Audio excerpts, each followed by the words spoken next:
SCN news బులెటిన్ల ముందుగా headlines. తుఫాన్ ప్రభావిత ప్రాంతాల్లో CM Chandrababu aerial view.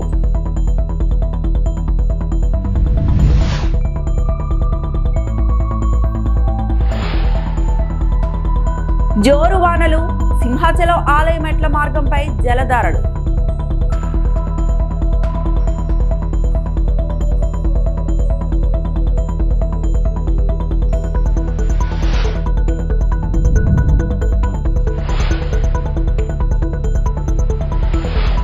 Srikakulam జిల్లాలో భారీ వర్షం, ఉగ్రరూపం దాల్చిన బాహుదా.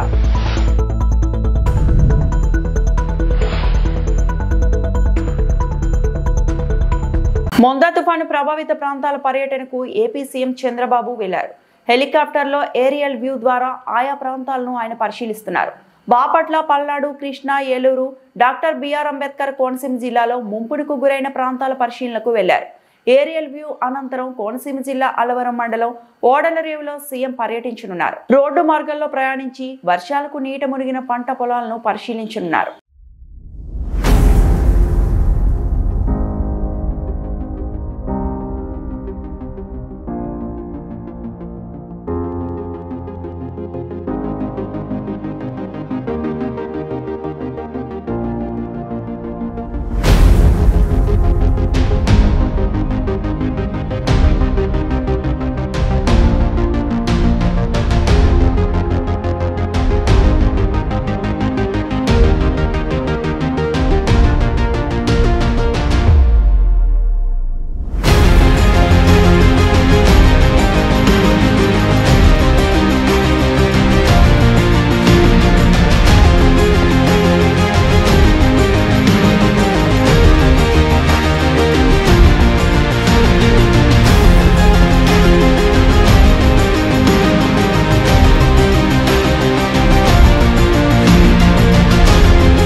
ముందా తుఫాను నేపథ్యంలో పునరావాస కేంద్రాలు, నర్సాపురం సముద్ర తీర ప్రాంతాలపైన వరితిప్ప, పెదమైన వాణిలంక, చిన్నమైన వాణిలంకను మంత్రి నిమ్మల రామానాయుడు అర్ధరాత్రి స్థానిక శాసనసభ్యులు భూమిడి నాయకర్ రామరాజుతో కలిసి సందర్శించి ఏర్పాట్లను పరిశీలించారు.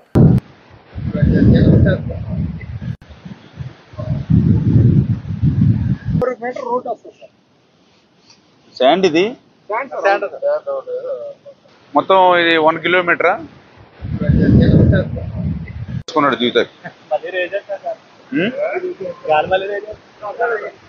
అప్పుడు సెలినిటీ కోసం సీ వాటర్ తెచ్చేవాళ్ళు అనమాట. మొత్తం మీద బై బై చెప్పారు. ఇంకా పోలే మేము అందరూ అదృష్టం. అప్పుడు ఇది సునామీ వచ్చినప్పుడు వచ్చిందా వాటర్? సునామీ వచ్చినట్టు ఇక్కడ తక్కువగానండి, మా డైరెక్ట్ వచ్చి ఊర్లోకి వచ్చేస్తుంది.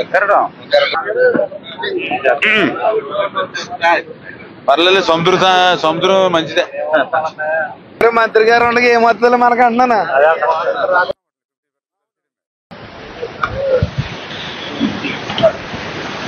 ఈ హైట్ వేస్తారు, ఇది లోపలికి హైట్ వస్తుంది మొత్తం. ఇప్పుడు ఈ రాయి ఎక్కడి నుంచి వేస్తున్నారు? ఇది పంగిడే. పర్లే మీరు జాగ్రత్త. కొంచెం చైనా వల్ల ఉంది ఇది.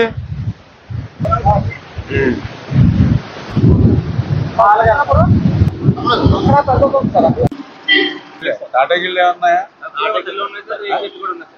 తాటాకిళ్ళు ఉన్న వాళ్ళు షిఫ్ట్ చేస్తారు పక్క ఇళ్ళలోకి పెట్టేస్తారు. వస్తామ్మా, భోజనాలు చేశారమ్మా? అన్నీ ఉన్నాయి కదా, మెడిసిన్స్ అన్ని కూడా ఉన్నాయి సార్. ఆయన బాగున్నా? భోజనాలు అవి బాగున్నాయి కదమ్మా? అని బాగా చూసుకుంటున్నారు అందరూ, మొత్తం అందరూ. మీరు ఇక్కడ పునరావాస కేంద్రంలో ఉన్నారు. చంద్రబాబు నాయుడు గారు, పవన్ కళ్యాణ్ గారు, నారా లోకేష్ గారు అక్కడ సెక్రటరియట్లో ఉండి ఎప్పటికప్పుడు టెలికాన్ఫరెన్స్ పెట్టుకుని చూస్తూ ఉండమన్నారు అందరినీ. ఎమ్మెల్యేలని, మంత్రులు అందరూ ఫీల్డ్లో ఉన్నారు. ఇబ్బంది లేదంత ధైర్యంగా ఉండండి. ఎన్ని మార్కులు వస్తాయి 10th? పాస్ మార్కులు ఫస్ట్ క్లాస్ వచ్చేయాలి. Inter first year. ఏ group? BiPC. Best of luck.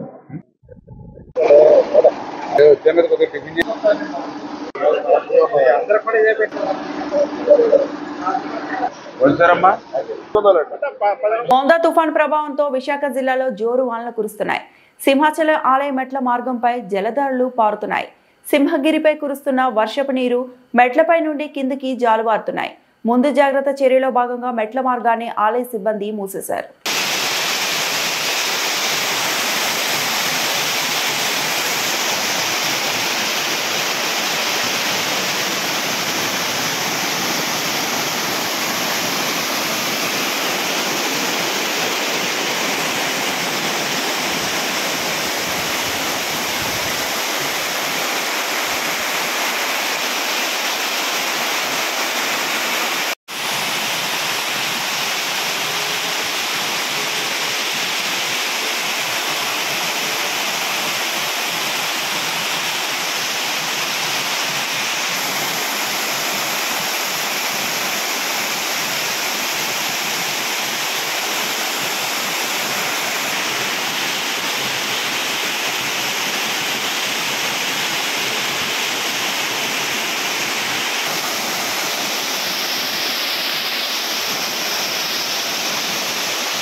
Montha తుఫాను ప్రభావంతో కురుస్తున్న భారీ వర్షాలకు శ్రీకాకుళం జిల్లా ఇచ్చాపురంలో పలు ప్రాంతాలు జల దిగ్బంధంలో చిక్కుకున్నాయి. ఒడిశాలో బగలటి నుంచి వరద పోటెత్తడంతో బాహుదా నది ఉగ్రరూపం దాల్చింది. ఫలితంగా ఇచ్చాపురంలో పాత వంతెన వద్ద నిర్మించిన శివాలయం నీట మునిగింది. అరకభద్ర వంతెనకు రక్షణ గోడ లేకపోవడంతో మెట్టు కూలి గండిపడింది. జగన్నాథపురంలో ఇళ్లకు వరద నీరు చుట్టుముట్టింది. డెంకూరు వద్ద కాజ్వేపై నీరు చేరడంతో సమీపంలో 4 గ్రామాలకు రాకపోకలు నిలిచిపోయాయి. డొంకూరు పాఠశాల ప్రాంగణం చెరువును తలపిస్తోంది.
కరీంనగర్లో శ్వేత హోటల్లో ఏర్పాటు చేసిన విలేకరుల సమావేశంలో మాట్లాడుతున్న ఎంఆర్పీఎస్ వ్యవస్థాపక అధ్యక్షులు మందకృష్ణ మాదిగ.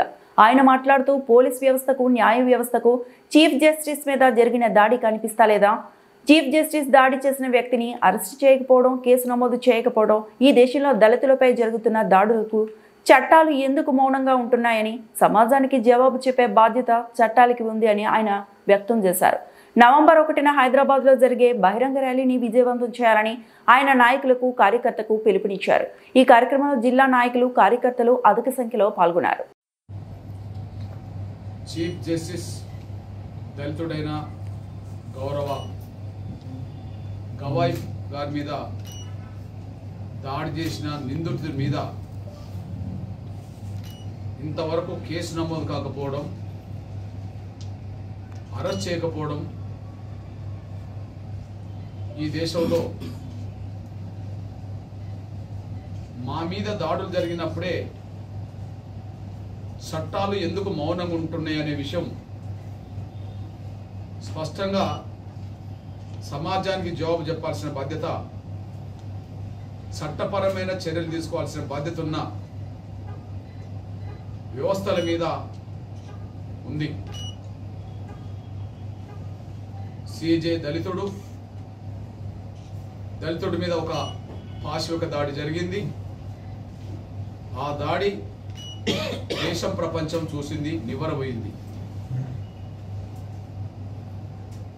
ప్రపంచంలో ఎప్పుడు కూడా ఏ దేశంలో ఉన్నత ప్రధాన న్యాయమూర్తి మీద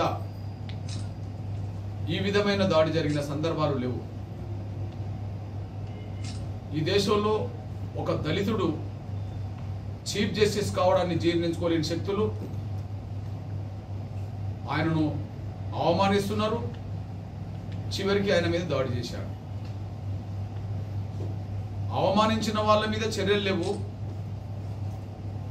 దాడికి పాల్పడ్డ వాళ్ళ మీద కూడా చట్టపర చర్యలు లేవు.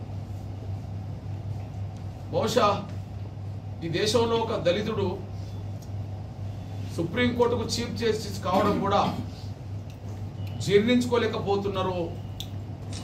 అది స్పష్టంగా రుజువు అవుతున్నది. అందుకు ముందు చీఫ్ జస్టిస్గా గవాయి గారు నియమించబడ్డ తర్వాత, ఆయన ప్రమాణ స్వీకారం చేసిన తర్వాత మొదటిసారి తన స్వరాష్ట్రమైన అంబేద్కర్ స్వరాష్ట్రమైన మహారాష్ట్రకు, మహారాష్ట్ర రాజధాని ముంబైకి వెళ్ళాడు.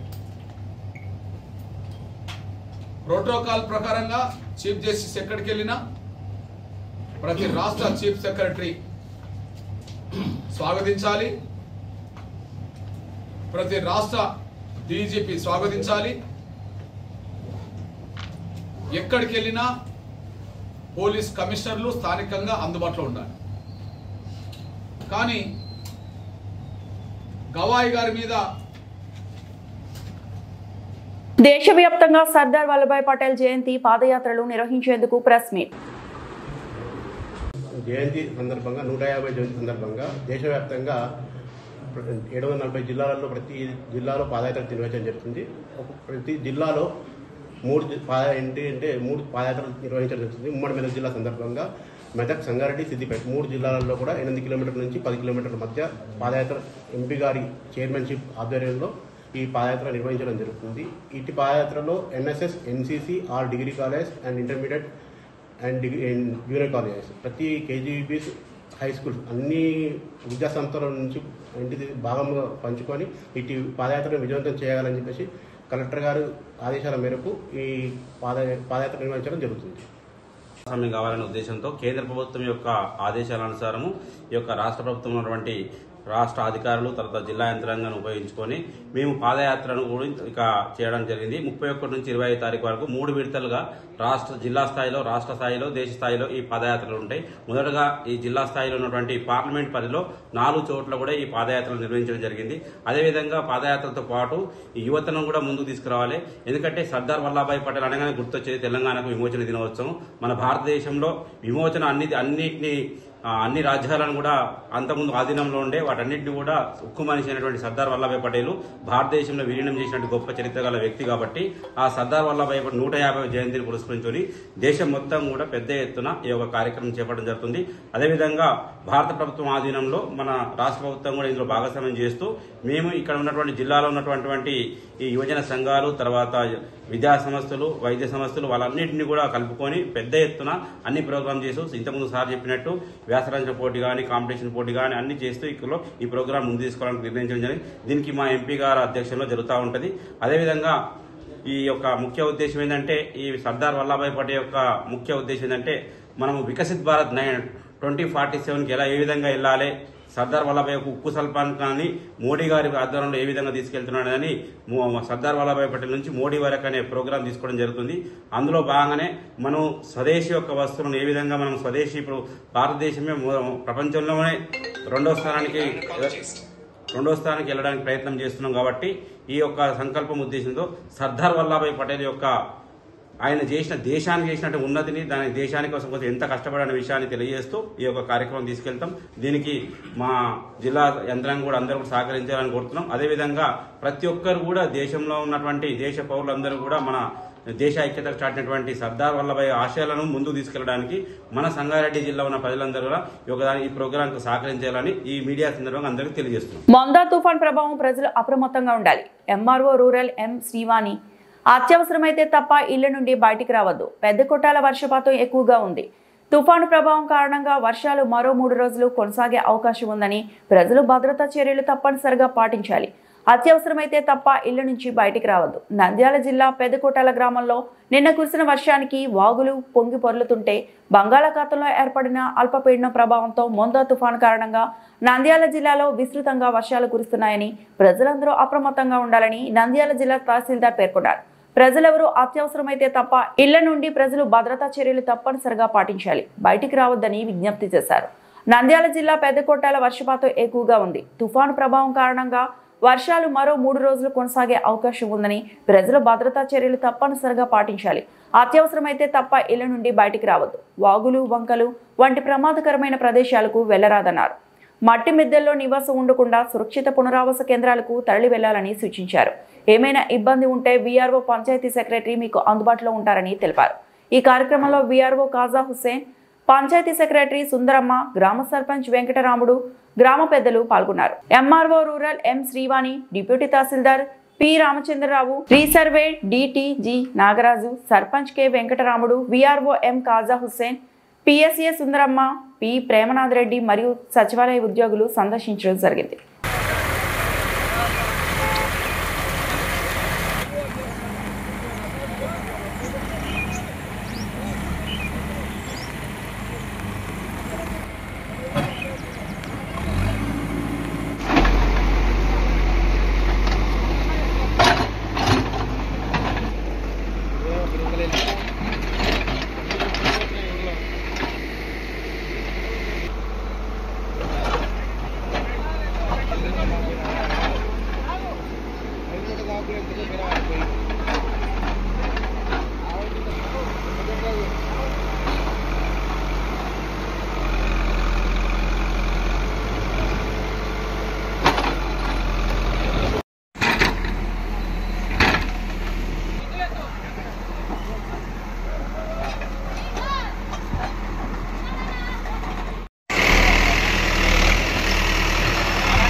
అందరికీ నమస్కారం అండి. ఈ మొంతా తుఫాను దృష్ట్యా మేము గ్రామాన్ని సందర్శిస్తున్నాము. ప్రభుత్వ ఆదేశానుసారం కలెక్టర్ గారు మరి మంత్రి ఫరూక్ సార్ గారు వీరందరూ మేమంతా అప్రమత్తంగా ఉన్నాము. కానీ గ్రామాల్లో వర్షం ఎక్కువ అవ్వడం వల్ల నీరు ఇళ్లలోకి కొన్ని ఇళ్ళు మాత్రం ఎఫెక్ట్ అవుతున్నాయి. బట్ వాళ్ళని మేము అప్రమత్తం చేశాము కూడాను.